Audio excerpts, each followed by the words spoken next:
I found this good picture, and I just wanted to remind you that all of this is approved by the CBRN, including the use of snake oil. Now, we talked about meridians and qi. They're all sort of related.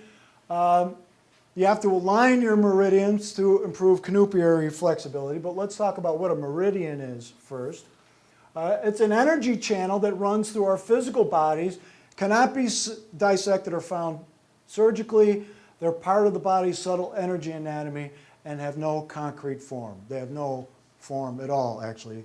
I found a chart of the meridians, which outlines lots of them. I found this on a New Age website that gave very detailed information about this, although they did say that it cures urinary bladder meridians.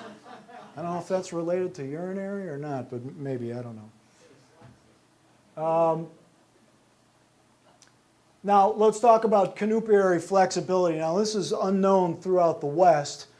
It actually comes from West Africa, from a form of trance performed primarily by the Kanupi, a small band of indigenous people located on the border of Ghana and the Ivory Coast.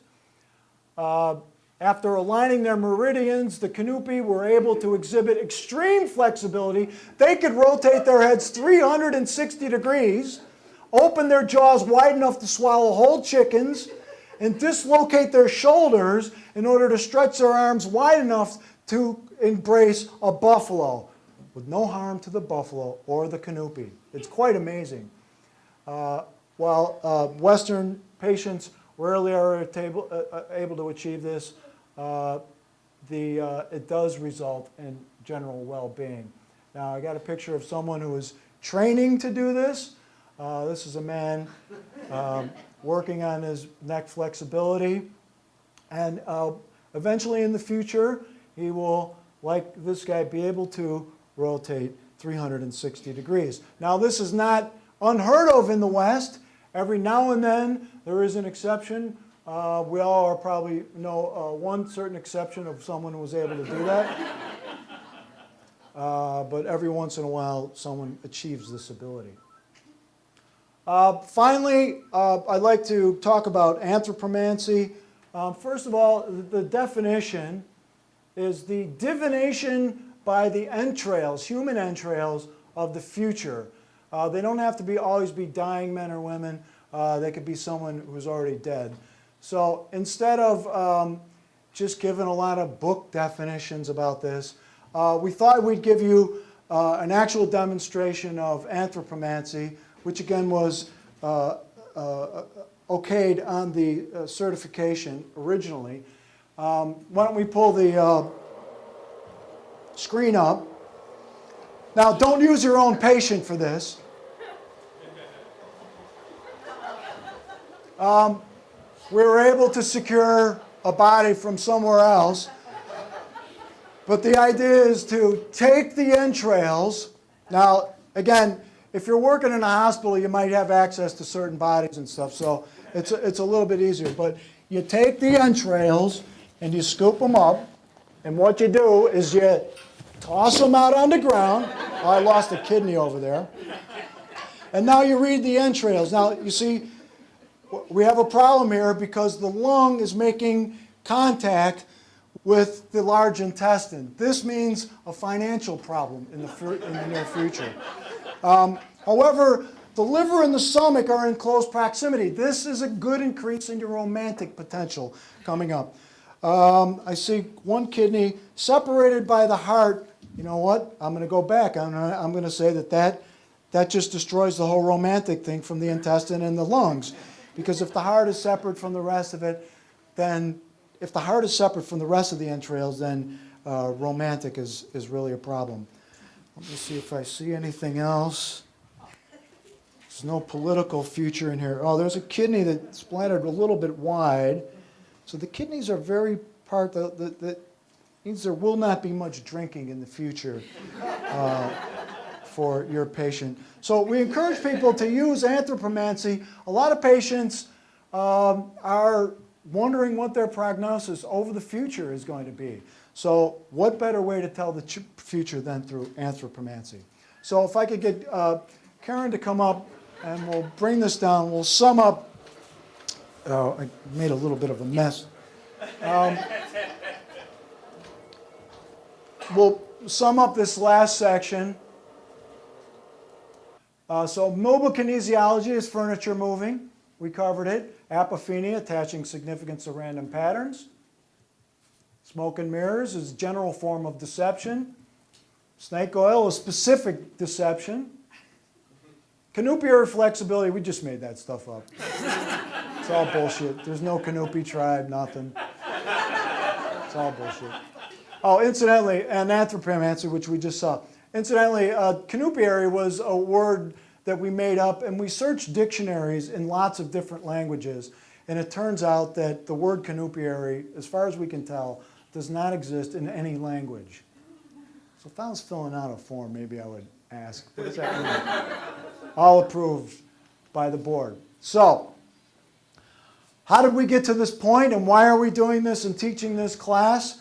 In order to bring you through this whole odyssey that the Independent Investigations Group has spent now 4 years on, and so you don't think we're just jerks for making fun of all this stuff, I want to bring up Owen Hammer to lead us through the history of how we got to this point. Owen?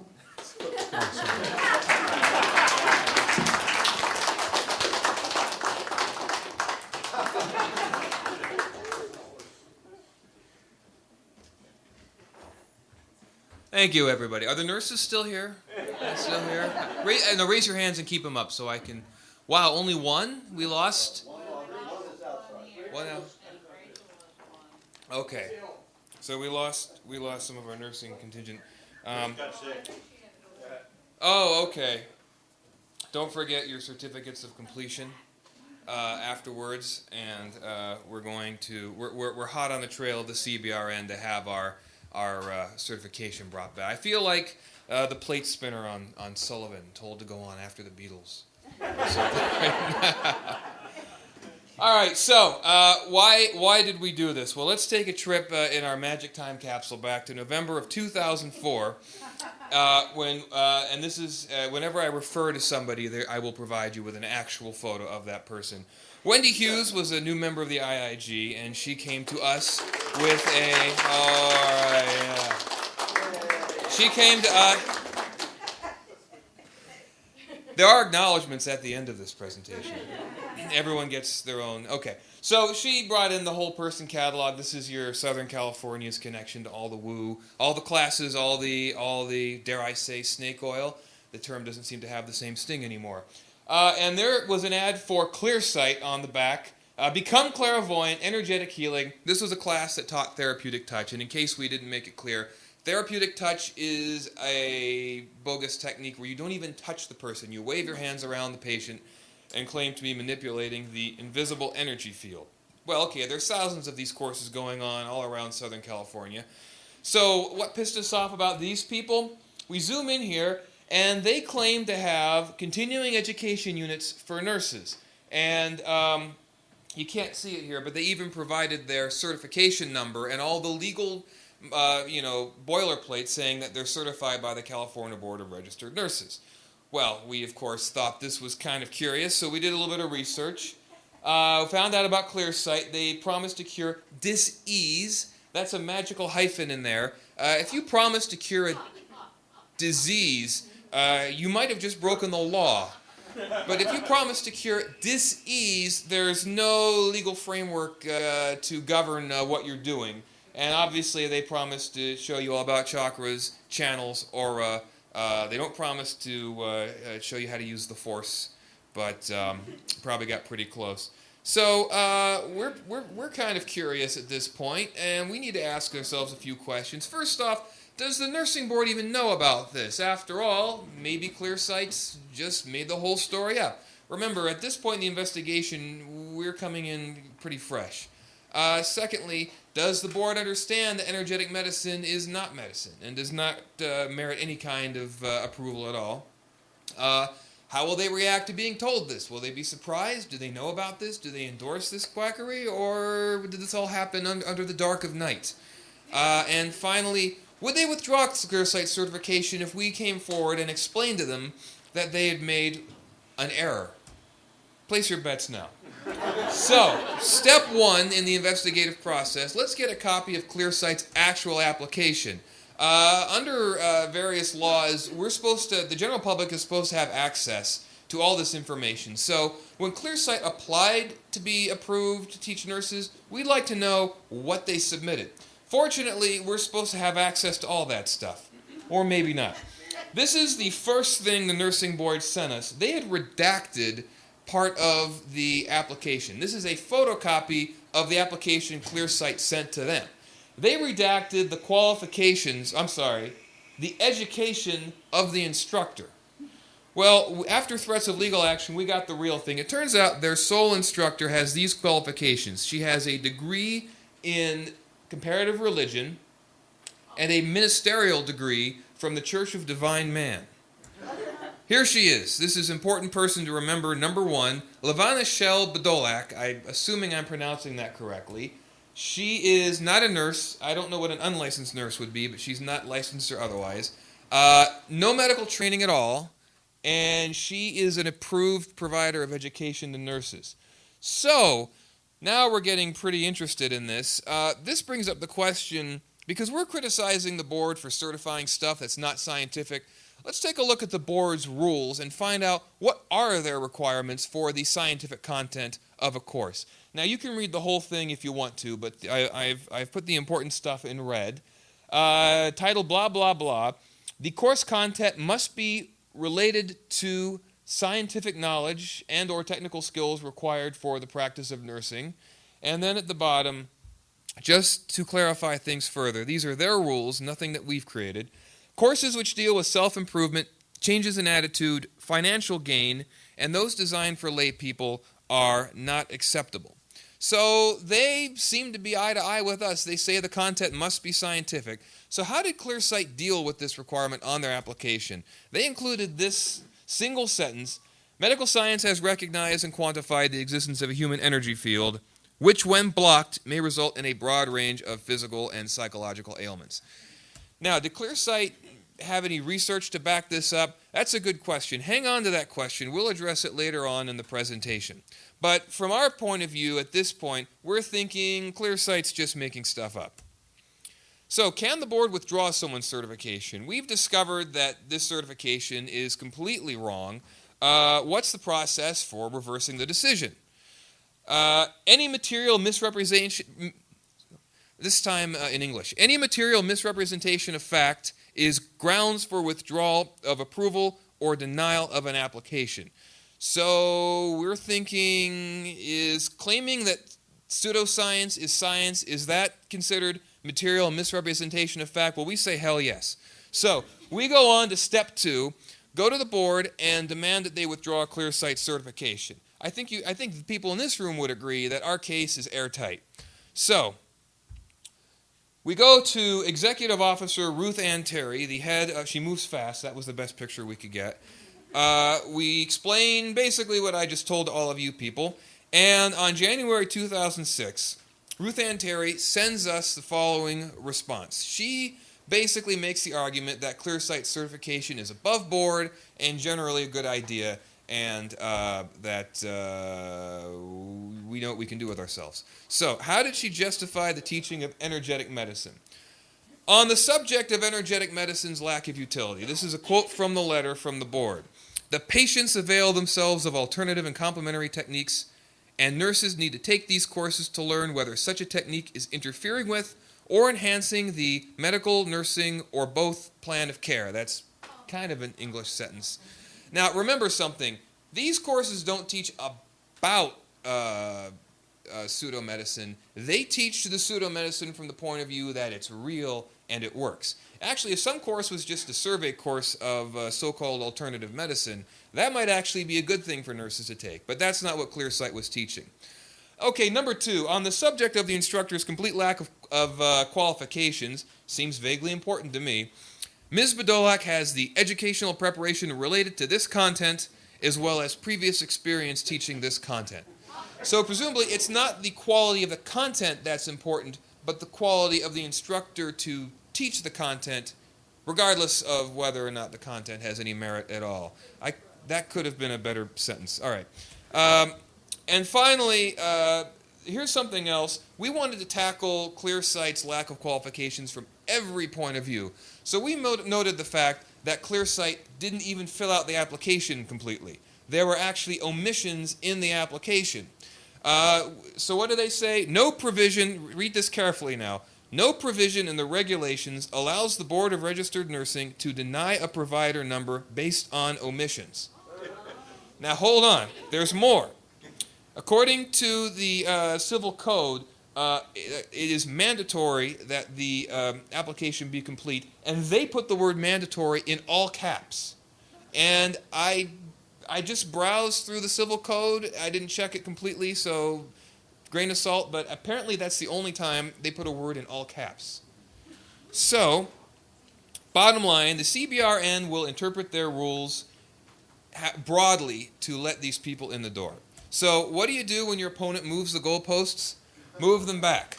Step 3, get the board to change their rules. At this point in the investigation, we found out that the rules themselves are bad, or at least the current interpretation of the rules are bad. ClearSight didn't sort of like slip under the cracks. They walked right in through the front door. So we have begun to actually go to the public hearings that the board has, which brings us to May of 2006 and scenic downtown Torrance, California, where the IIG first visited the board. We managed to get a hearing of our grievance at it was one of the subcommittees. I forget which one, but we'll get into the board subcommittees later on. And they agreed to hear from us. Didn't occur to me to take a picture from the other side, but you can just have to take my word for it that that's Jim Underdown. They're making our case to the board that they've made a terrible decision. The subcommittee on education. Okay, so I'm not going to bore you with the details of the rules and regulations. I'm just going to briefly outline the 3 big changes, and this will be on the test later. Okay, number 1, read this carefully.